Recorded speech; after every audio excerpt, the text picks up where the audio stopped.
Sense sir.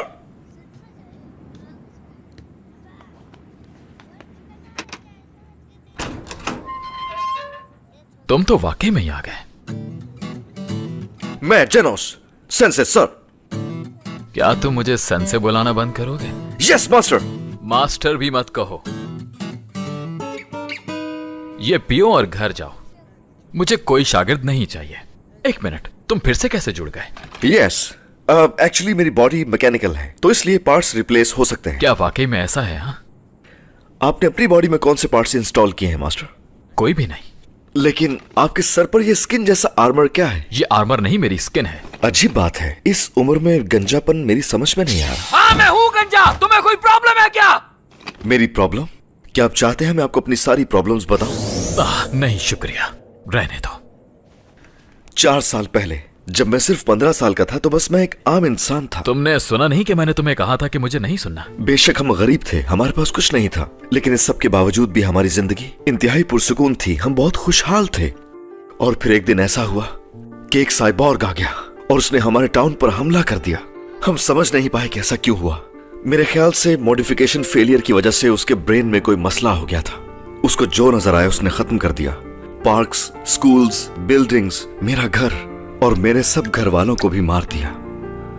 पता नहीं मैं कैसे बच गया, लेकिन मैं एक 15 साल का कमजोर लड़का था जो अपने टाउन में अकेला बचा था और मरने के करीब था।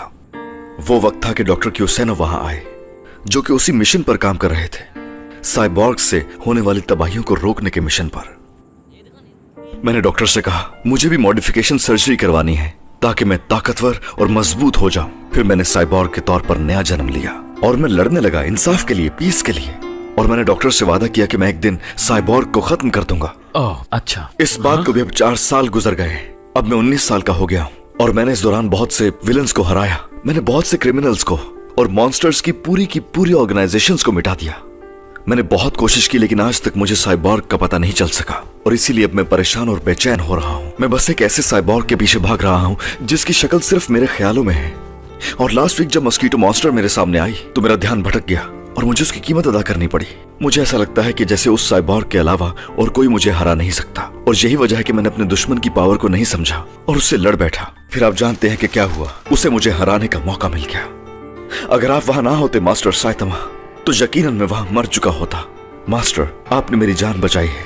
बहुत साल पहले मेरी जान डॉक्टर क्यूसेनो ने बचाई थी और आज फिर से आपने मेरी जान बचाई है मास्टर। और अब मुझे जिम्मेदारी का एहसास और ज्यादा होने लगा है कि मुझे मरने से पहले उस साइबॉर्ग को मारना है और इस मकसद के लिए मुझे लड़ते रहना होगा, बुराई के खिलाफ, इस उम्मीद के साथ कि एक दिन वो मेरे सामने आएगा और उस दिन के लिए मुझे और ताकतवर होना है। लास्ट वीक जब मैंने आपका पावरफुल पंच देखा तो उस वक्त मुझे लगा कि मुझे आपका शागिर्द बनना चाहिए और सिर्फ इसी तरीके से मैं आपकी तरह पावरफुल बन सकता हूँ। मुझे अपने पुराने दुश्मन को हराना है और ये बैटल सिर्फ मेरी नहीं है, ये मेरे पूरे टाउन की और डॉक्टर क्यूसेनो की भी है। अब मैं जान गया हूँ कि मुझे एक्सपीरियंस नहीं है और मुझे इतनी पावर चाहिए कि मैं बड़े से बड़े मॉन्स्टर को भी हरा सकूं। और यही नहीं, डॉक्टर क्यूसेनो ने मुझसे कहा था कि अब बस भी कर दो।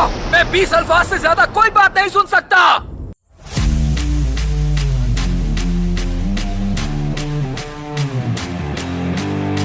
मुझे तो वैसे भी उससे ज्यादा कोई उम्मीद नहीं थी। वो आदमी यही है क्या? खैर छोड़ो, यकीनन ये हमारे तजुर्बे के लिए अच्छा रहेगा। इसकी फिजियोलॉजी को स्टडी करना होगा, चाहे जबरदस्ती करनी पड़े। इसे पैगाम भेजो और बुलाओ यहाँ हाउस ऑफ एवोल्यूशन में।